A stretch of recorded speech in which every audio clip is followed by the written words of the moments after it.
આજે અહીં સમાગોગા સખી મંડળ, જરપરા સખી મંડળ અને ભૂજપુર સખી મંડળ એ પ્રકારે 3 ગામના સખી મંડળોને સરકારશ્રી દ્વારા નરેન્દ્રભાઈ મોદી સાહેબ હંમેશા મહિલા સશક્તિકરણ માટે કાર્યો કરતા રહેતા હોય છે. ભારતીય જનતા પાર્ટીનો પણ નેમ છે કે બહેનોને, મહિલાઓને પોતે સશક્ત બને, આત્મનિર્ભર બને, એટલે પોતાના પરિવારને પણ ઉપયોગી થાય, સમાજને ઉપયોગી થાય. એ રીતે એ બહેનો પોતાનો ઉદ્યમ કરી શકે એ માટે બહેનોના હાથમાં મૂડી જોઈએ છે. તો એ મૂડી છે સેલ્ફ હેલ્પ ગ્રુપ દ્વારા મળતી હોય છે અને સેલ્ફ હેલ્પ ગ્રુપની અંદર પણ એક વખત સરકાર થોડી મૂડી આપે છે. એ મૂડી બહેનો વાપરે, એ પાછી આવે અને એ બરાબર ચાલતો વહીવટ હોય તો સરકાર એમાં વધારે મૂડી આપતી જતી હોય છે. આમ કુલ મળીને આજે લગભગ 37.5 લાખ રૂપિયા જેટલી મોટી માતબર રકમ બહેનોના હાથમાં આપી છે.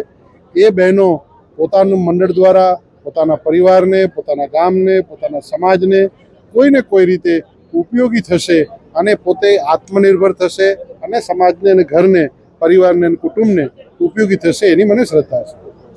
સર્વજન હિતાય સર્વજન સુખાયના વિચારોથી ચાલતા આ ભારતીય જનતા પાર્ટીના સૌ કાર્યકર્તાઓ એ પક્ષીઓ માટે પણ એટલી જ ચિંતા કરે છે. તમે જોયું કે અહીંથી બોલ પક્ષીઓ માટે ચકલી ઘર છે, પાણીના કુંડા છે, એનું વિતરણ તાલુકા પંચાયતના પ્રમુખ ભાઈ શ્રી મરકતસિંહભાઈના માધ્યમથી આ કરવામાં આવ્યું છે.